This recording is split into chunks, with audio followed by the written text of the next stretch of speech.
कच्चे धागे। सरिता के माता पिता और सास ससुर आपस में झगड़ा कर रहे थे कि सरिता को अपने साथ लेकर जाएंगे, लेकिन सरिता के सास ससुर मना कर रहे थे कि नहीं, हम अपनी बहू और इकलौते पोते को नहीं भेजेंगे। बहुत बहसबाजी के बाद आखिरकार सरिता के माता पिता की जीत हुई। अंत में वह अपनी बेटी को घर लेकर आ गए। सरिता अपने पति के जाने के बाद अपने लिए फैसला लेने की स्थिति में नहीं थी। उसे इतना गहरा आघात पहुंचा था कि वह समझ ही नहीं पा रही थी कि उसे इस वक्त क्या फैसला लेना चाहिए। सरिता को किसी की बात समझ में नहीं आ रही थी और उसके माता पिता ने उसके लिए जो फैसला लिया उसने उसे स्वीकार कर लिया। अंततः वह अपने माता पिता के साथ पीहर वापस आ गई। भाई और भाभी ने सोचा दीदी शायद कुछ समय के लिए आई है और फिर वापस चली जाएगी।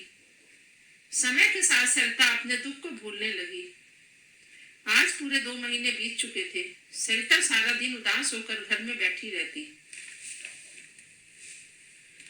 माता पिता का प्यार तो उसे मिल ही रहा था, लेकिन वह यह बात भी समझ रही थी कि उसके ऐसे बैठे रहने से उसकी भाभी और भाई परेशान हो रहे हैं।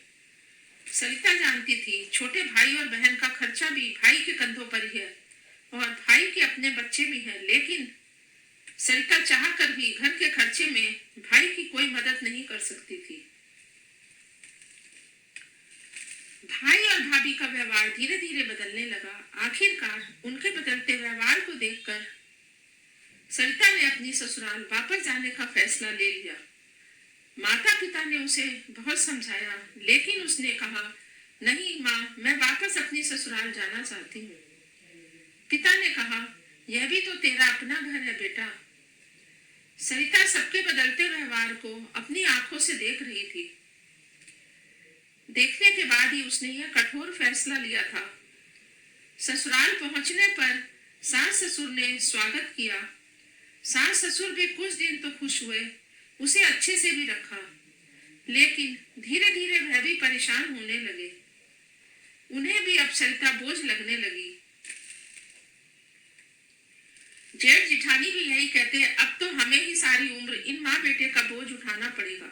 सरिता अब अच्छी तरह से समझ चुकी थी कि पति के जाने के बाद कोई भी उसकी मदद नहीं करेगा। उसे अपनी मदद खुद करनी होगी और अपनी और अपने बेटे की जिम्मेदारी खुद संभालनी होगी। तभी दरवाजे पे दस्तक हुई। एक लेटर आया जिस पर सरिता का नाम अंकित था। सरिता ने पत्र खोलकर पढ़ा। वह पत्र उसके पति के ऑफिस से आया था कि अगर वह अपने पति की जगह काम करना चाहती है तो दफ्तर आकर सूचित करे। सरिता ने यह बात किसी को भी नहीं बताई और एक दिन वह अकेले ही इंटरव्यू देने के लिए ऑफिस पहुंच गई। सरिता पढ़ी लिखी महिला थी तो नौकरी मिलने में उसे कोई परेशानी नहीं हुई। सरिता ने घर में सभी को बता दिया था कि उसे अपने पति की जगह नौकरी मिल गई है और उसे रहने के लिए घर भी मिल गया है। अब उसने फैसला किया कि वह अपने बेटे के साथ उस घर में रहेगी और वह अपना थोड़ा सामान लेकर उस घर में चली गई। धीरे धीरे समय बीतता गया, लेकिन उसकी ससुराल से फिर कभी किसी ने उसके साथ किसी प्रकार का कोई संबंध नहीं रखा। बेटा भी थोड़ा बड़ा हो गया था और अब वह पूर्णतः आत्मनिर्भर हो चुकी थी। संघर्ष के दिनों में सिर्फ उसके माता पिता ने उसका साथ दिया। सरिता अभी कुछ समय के लिए अपने माता पिता को अपने पास बुला लिया करती थी। भाई बहुत खुश थे। चलो अब पापा मम्मी कुछ समय दीदी के पास ही रहेंगे तो उन्हें भी थोड़ी राहत मिल जाएगी।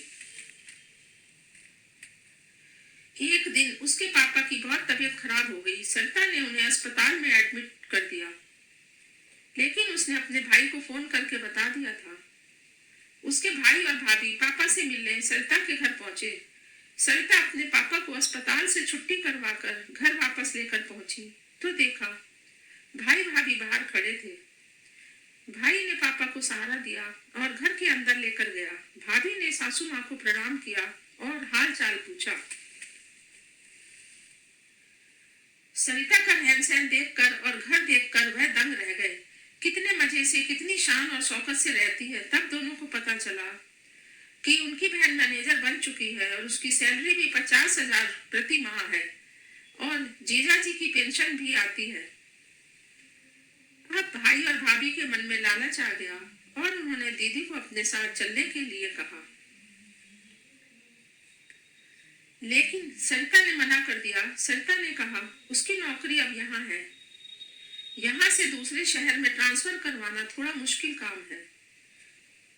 भाभी ने कहा, दीदी हमें भी चिंता रहती है, अगर ट्रांसफर हो जाएगा तो हमारे साथ रहना, आपकी देखभाल भी हो जाएगी और बेटे को भी प्यार मिलेगा। सरिता अपने भाई भाभी की चापलूसी समझ न पाई और उनकी बातों में आकर उसने उन्हीं के शहर में अपना ट्रांसफर करवा लिया। सरिता अपने बेटे के साथ माता पिता और अपने भाई भाभी भतीजा भतीजी के साथ रहने लगी और यह सोचकर खुश हो रही थी कि अब उसके बेटे को नाना नानी और अपने मामा मामी सभी का भरपूर प्यार मिलेगा। धीरे धीरे वह घर के छोटे मोटे कामों में भाभी की मदद करती थी और फाइनेंशियली भी कई बार मदद करने लगी। भाई और भाभी भी बेझिझक उससे घर के खर्चे को बांटने लगे। धीरे धीरे घर की आर्थिक और सारी जिम्मेदारी सरिता के कंधों पर आ गई और उसे पता ही नहीं चला, छोटे भाई की शादी में भी उसने काफी मदद की। लेकिन छोटा भाई भी कुछ समय बाद अलग शहर में रहने लगा। उसने कहा कि उसकी नौकरी वहां लग गई है। दोनों बहनों की शादी में भी सरिता ने अपने माता पिता और भाई की पूरी मदद की और छोटी बहन के दान दहेज में भी काफी मदद की थी।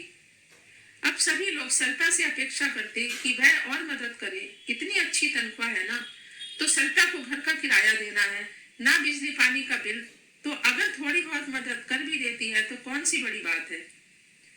यह सुनकर माता पिता चुप हो जाते थे। सरिता और उसके बेटे का ज्यादा खर्चा नहीं होता था, इसीलिए सरिता के पास पैसे हमेशा होते थे। धीरे धीरे सरिता को पता ही नहीं चला कि कब घर की बेटी से बेटा बन गई थी।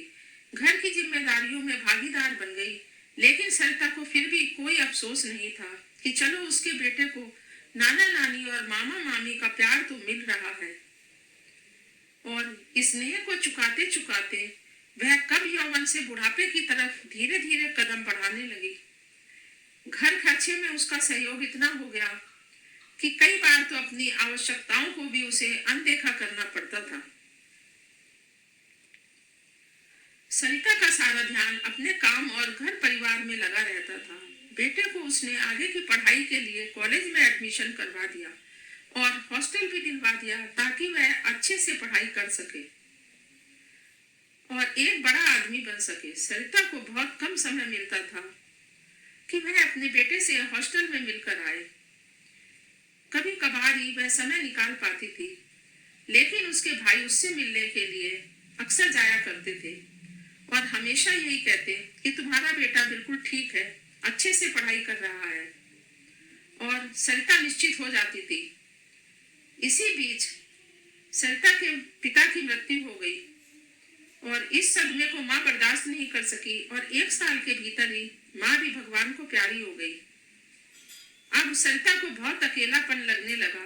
अब उसे अपने माता पिता की कही बातें बहुत याद आती कि बेटा अब सब कुछ ठीक हो गया है, अभी तुम्हारी उम्र क्या है, इस नन्ही सी जान को भी पिता का प्यार मिल जाएगा और तुम्हें पति का संसार मिल जाएगा। अगर तुम दूसरा विवाह कर लो तुम्हारे लिए बहुत अच्छा हो जाएगा, तुम्हारा अपना घर परिवार भी होना चाहिए। लेकिन सरिता हमेशा मना कर देती कि पापा अगर भाग्य में सुख होता तो भगवान मुझे यह दुख देते ही क्यों। वह हमेशा यही कहती रही, नहीं पापा, अब यही मेरा घर परिवार है, जो मेरा है इन सब का ही तो है और मेरे बेटे को भी यहाँ आप दोनों का और यहाँ मामा मामी का स्नेह मिल रहा है। अब मैं इस प्यार और स्नेह को खोना नहीं चाहती हूँ। जीवन में स्नेह मिले तो इससे ज्यादा कुछ नहीं, लेकिन यह सब सरिता के लिए सिर्फ एक छलावा था जो उसे माता पिता के जाने के बाद महसूस हो रहा था। लेकिन अब बहुत देर हो चुकी थी और वह कुछ नहीं कर सकती थी। जब आप एक बार परिवार की आर्थिक जिम्मेदारी उठा लेते हैं तो सभी आपसे आशा करने लगते हैं और फिर आपको उनकी आशाओं पर खरा उतरना मुश्किल होता है। छोटा भाई अलग ही रहता था, तो वह बहनों के यहाँ कुछ भी होता तो सरिता ही सारे लेन देन निभाती थी। छोटा भाई छुट्टी का बहाना मिला देता और कहता, दीदी क्या करूं। बड़ा भाई तो हमेशा अपनी आर्थिक तंगी का रोना लेकर बैठा रहता था कि दीदी मेरे 2 बच्चे हैं, बीबी है, और देखो घर परिवार की जिम्मेदारी मेरे ऊपर ही है और मेरी तनख्वाह बहुत कम है, गुजारा करना मुश्किल हो रहा है।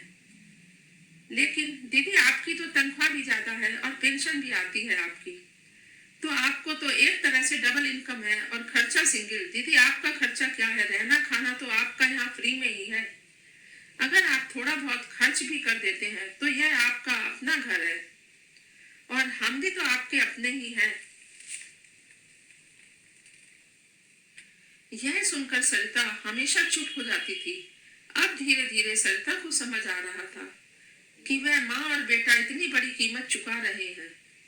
सरिता के पास सिर्फ अपनी पीएफ फंड के अलावा कोई और अलग पैसा बचता ही नहीं था। सारी की सारी तनख्वाह घर में ही खर्च हो जाती थी। कभी किसी की फीस के पैसे कम पड़ते तो वह दे देती, कभी किसी का इलाज करना होता तो वह पैसे दे देती। ऐसा करते करते सरिता के अधिकतर पैसे खर्च हो जाते थे। छोटे भाई ने भी शहर में अपना मकान बना लिया था और बड़े भाई ने भी इसी शहर में अपना एक फ्लैट बुक कर लिया और बेचारी सरिता सभी की छोटी छोटी आवश्यकताओं को पूरा करती रह गई, अपने बारे में कुछ सोचा ही नहीं। सरिता का बेटा भी पढ़ाई पूरी करके अपनी नौकरी पर लग गया था और अब वह दूसरे शहर में रहने लगा था। वह अच्छी तरह जानता था कि उसकी माँ अपने परिवार को छोड़कर नहीं जाएगी, इसीलिए उसने कभी माँ से कहा ही नहीं कि वह उसके पास आकर रहे, क्योंकि नौकरी छोड़कर जाना सरिता के लिए भी बहुत मुश्किल था और यह बात उसका बेटा अच्छी तरह जानता था। समय के साथ साथ बहुत कुछ बदल रहा था और सरिता सभी को बदलते हुए बहुत बारीकी से देख रही थी। सोच रही थी कि उसने जीवन में क्या पाया, क्या खोया। अपने कमरे में बैठे हुए सरिता सोच रही थी कि काश उसके पति जिंदा होते तो शायद वह भी अपनी दोनों बहनों की तरह 2-4 दिन के लिए मेहमान बनकर अपने घर में आती और भाई और भाभी उसकी कितनी मेहमान नवाजी करते। पीहर से जो कुछ शगुन मिलता वह उसे आशीर्वाद स्वरूप माथे से लगाकर खुशी से लेकर जाती। कम से कम उसके भाई और भाभी जाते वक्त उसे नंद के नाते ही सही विदा करते हुए कम से कम सुख के नाम पर साड़ी और जोड़ा देकर विदा करते। सरिता को याद आ रहा था कि जिस दिन से वह वापस अपने पीहर आई थी उस दिन से आज तक उसे किसी तीज त्योहार पर कुछ नहीं दिया गया था। यहाँ तक कि बेटे के जन्मदिन का भी सारा इंतजाम वो खुद ही करती थी और जाते वक्त भी सभी को कुछ न कुछ उपहार देकर ही भेजती थी।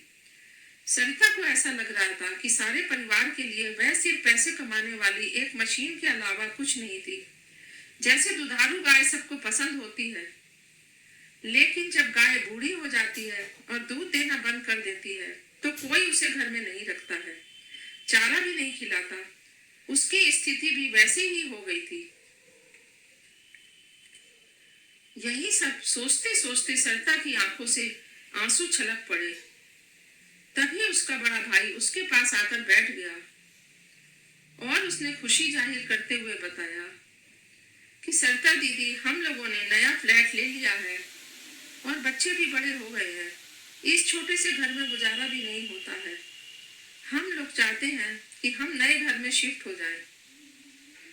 और सरिता दीदी, तुम भी अपने बेटे के साथ ही सेट हो जाओ।